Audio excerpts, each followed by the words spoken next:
right, good day and welcome on today's edition of the show. It's always nice to have you join us. This is Political Spectrum coming to you live from Uyo, the state's capital. And I remain your humble host, Onumese Ehinoma Olusegun. Now, as we gradually approach our 63rd celebration as one sovereign nation and a republic come October 1st, we begin lots of reflections. Where have we been from? Where are we as we speak? And where are we going to? Always remember that on this show, our conversations continue on everyday political and economic developments in Nigeria and sometimes beyond. And our objective here on Political Spectrum is clearly to always try as much as possible to make available vital information, create arguments and conversations, ultimately, and to consequently deepen our dear democracy, as well as contribute our little quota genuinely towards nation building. Now, on President Tinubu's administration's calendar, today is the 28th of September, Thursday, 2023, and it marks exactly 123 days of the president in office as the President of the Federal Republic of Nigeria. And this is now exactly 4 months and 3 days as Commander-in-Chief. Now, recent developments we are monitoring today begin from organized labor, where they have advised and also they have faulted federal government's meeting, insisting on indefinite strike. Now, the National Deputy President of the Trade Union Congress, Tommy Etim, said nothing will stop the strike, noting that Nigerian workers were disenchanted with the federal government, according to him. Etim told some of our correspondents on Wednesday that any fresh meeting is completely pointless and asked Nigerians to brace for the long-drawn walkout.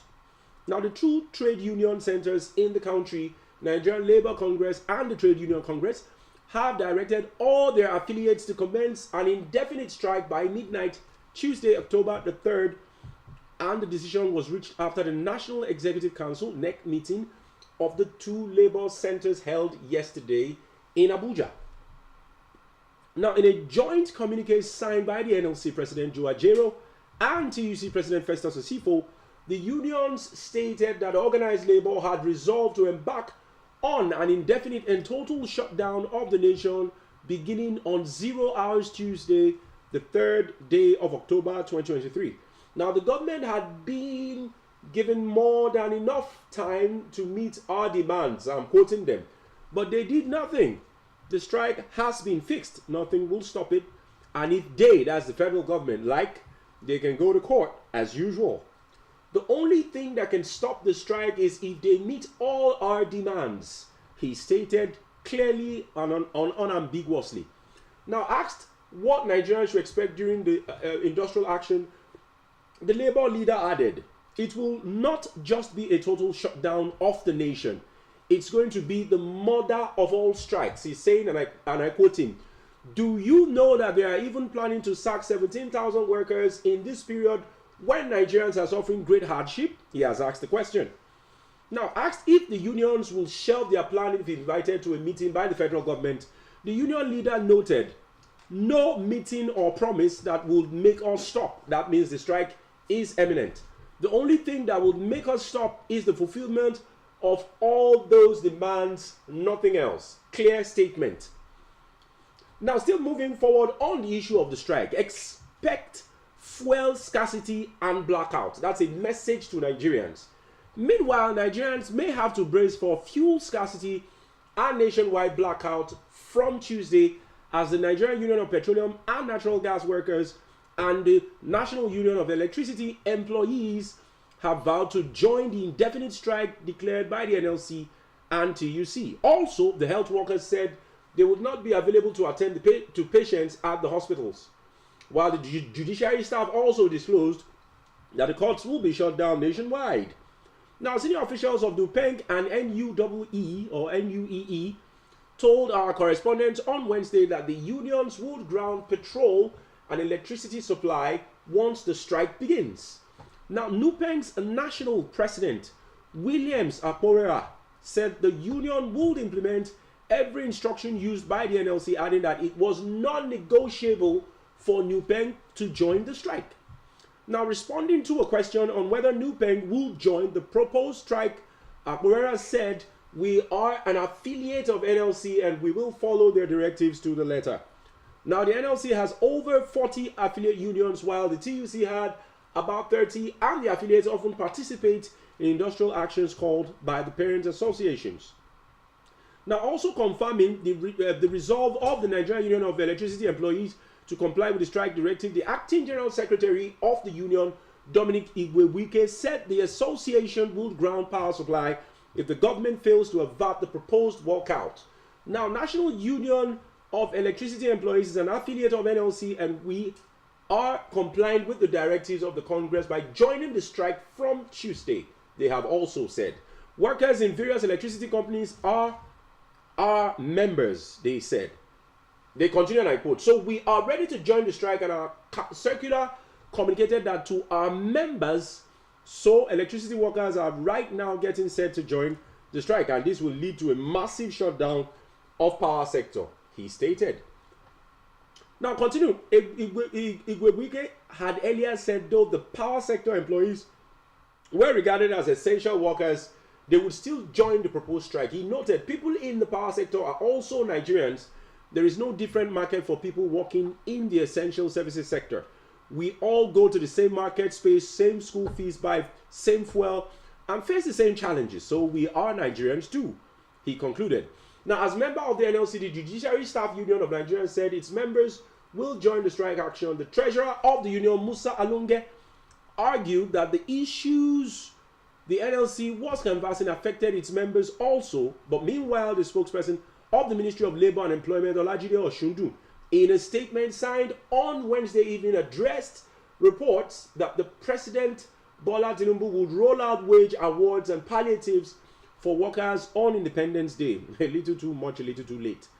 All right, he said, "For the benefit of doubt, it is important to stress that the Director of the Information at the Ministry of Labour does not speak for the President, nor is he involved in writing a speech to warrant him making any categorical statement on its content."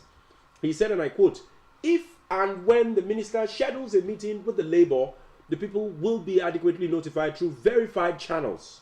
Now, in a related development, the leadership of the Labour Party has thrown its weight behind the planned industrial action, saying the presidency has been insensitive to the plight of Nigerian workers.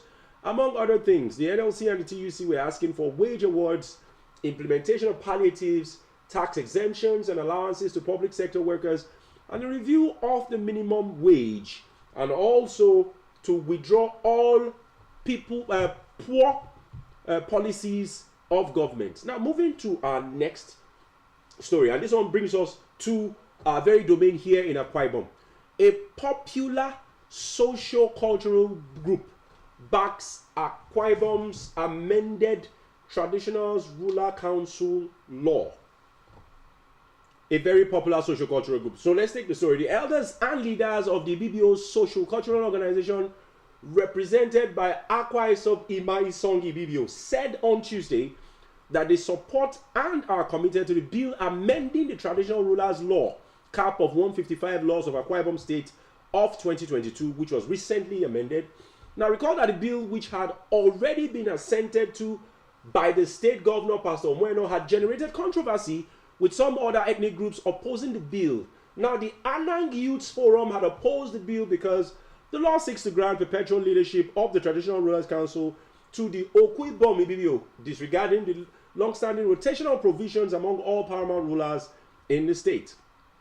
Now, in a statement jointly signed by the AYF group leaders and made available to journalists in Uyo, the statement said, and I read, "The traditional system of governance in our state has thrived for generations due to its emphasis on fairness, inclusivity, and unity." Edge residents counter LCDA chairman say, video not old, the rotational provision, which has been a cornerstone of our traditional rulership, ensures that all communities and ethnic groups have an equal opportunity to lead and contribute to the development and progress of our great state. Now, the law threatens to undermine the delicate balance and harmony amongst different ethnic groups within our state by bestowing perpetual leadership on the Okwibom Ibibio. It not only disregards the principles of fairness and inclusivity, but also perpetuates a form of hierarchical dominance that goes against the spirit of our diverse society. But the Ibibio elders, in a communique issued at the end of their meeting in Uyo, Akwa Ibom State, insisted that the law is for the overall development of the state. We will continue to monitor these developments as fresh perspective emerge. I think we have a video of women even protesting against this law. The arguments have been back and forth. Let's play the video and see what the women are saying.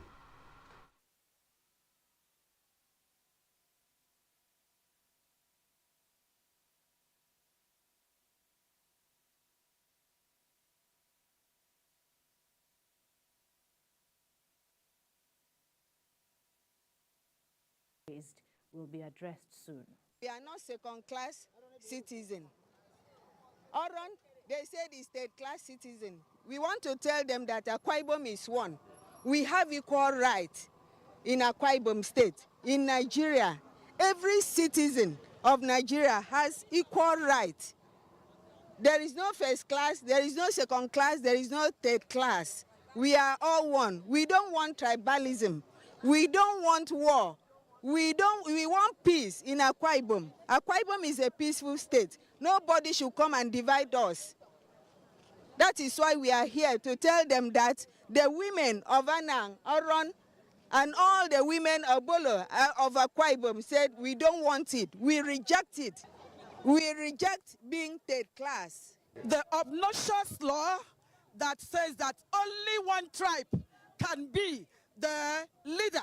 So that's the law we are against. That obnoxious law that the House of Assembly passed, we are against it. And that law is dividing the states. And this is a peaceful state. We can never allow that law to win because we are not second class. We are not third class. We don't want it. We want rotational. That's what we want. We are crying for our children. We are crying for the children yet unborn. Let these children, let them bring. Akwa Ibom is a peaceful state. We want the peace of Akwa Ibom to reign. Why will they come and divide us? We don't want the division. We want to reign. We're fighting for our rights. We want to be one in Akwa Ibom, not to divide us. There's no second class. There's no third class.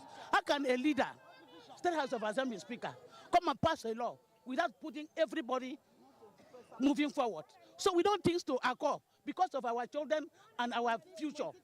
Please, we were here for him to reverse that law with immediate effect. The bill, the executive bill, sent by the governor of Akwa Ibom State, Umoina, to House of Assembly, and they pass it at night, that there should be overall, that Akwa Ibom Ibibio should be the President General of Akwa Ibom State Traditional Rulers Council.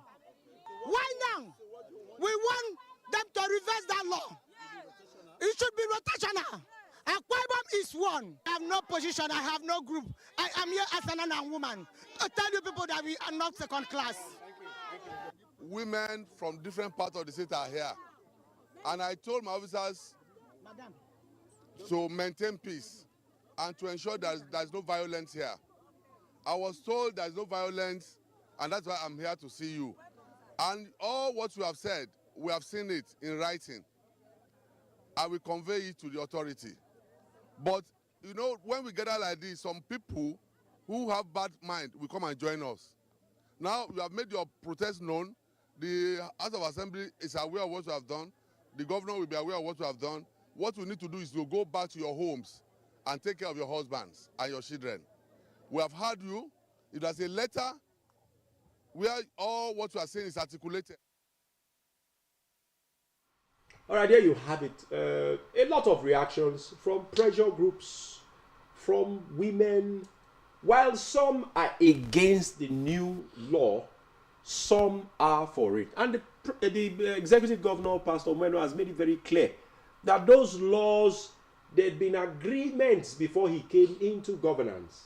And he felt signing that law was attending to the wishes of the people. Now the conversation continues. Even over the weekend where there was a celebration of the 36th anniversary of Akwa Ibom, even His Excellency, the Senate President, also made very clear statements that they've asked him to intervene in this issue, but he says he will not intervene because the executive governor, Pastor Emueno, is a Christian and is the executive governor, and he has the right to forge the direction of any part or sector of the state. But the argument continues. While a lot of people are for the bill, a lot of people are against the bill, and their statements are very clear.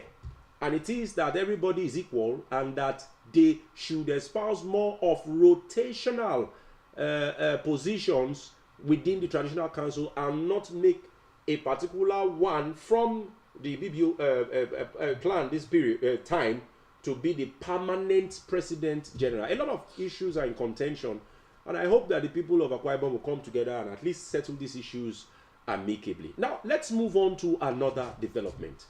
Now, this also concerns a kind of social-political group making very clear statements yet again, and that's the Afenifere. Afenifere urges federal government and labor to dialogue to avert the impending strike.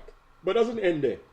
The same Afenifere has frowned at Obasanjo for a particular action during an event in Oyo. Let's run through the development. Now, the Pan-Yoruba Socio-Political Organization, Afenifere, has appealed to the federal government and labor leaders to engage more in consultation so as to quickly resolve the issues surrounding the fuel subsidy removal and avert the industrial action called by labor leaders. Now, the organization called on the federal government to redouble efforts at finding a lasting solution to the intractable problem of exchange rates in the country. Now, in order to bring succor to Nigerians, according to the group, these decisions were taken at the meeting of the organization held at the residence of its leader, Pa Ruben Fasorati, in Akure, in Ondo State, southwest of Nigeria. Now, according to a communique signed from Nigeria, Chief Olusegun Obasanjo, just as it urged the former president to tender an unreserved apology to the traditional rulers. Afenifere is still speaking, and I quote, Afenifere was taken aback by the avoidable and unwarranted incident that took place at Isheyin in Oyo State on Friday, September the 15th, where former President Olusegun Obasanjo commanded royal fathers at the gathering to stand up. And after complying, we were ordered to sit down. Though a military commander was giving orders to his troops. I quote, the arrowhead of which are our traditional rulers, who traditionally and spiritually have acquired the status of deities. Now, it's not surprising that they are referred to as Igbakeji Orisha, which means second in command to the oracle. They continue, and I quote, in view of the attempt to ridicule the disrespected Obaship institution in Yoruba land, Afenifere hereby demands an unreserved public apology to Obas from former President Olusegun Obasanjo. Our tradition describes who we are. As such, no effort must be spared. In that way, it's hereby recommended that royal fathers are spared the trouble to stand up at public functions as obtained in the United Kingdom, among others. Now the communique reads, the organization noted that Afenifere is not a political party, but an organization that promotes ideology strongly. Now, to make Afenifere to be stronger, more cohesive, and more dynamic in such a manner that will make it easier for it to keep fulfilling its mandate of promoting, protecting, enhancing, and pursuing overall Yoruba interest within the country. Now, Nigeria that is truly federal, democratic, and fair to all. Now, the conversation around Obasanjo, because I saw the video went viral. The conversation around Obasanjo asking royal fathers to get up and pay respects to the executive governor of Oyo State, Makinde, was a video that went viral. And now the contending questions are, from the perspective of the Constitution, Obasanjo's insistence is that the federal Constitution places the executive governors, the president, higher than traditional rulers. But the Afenifere contending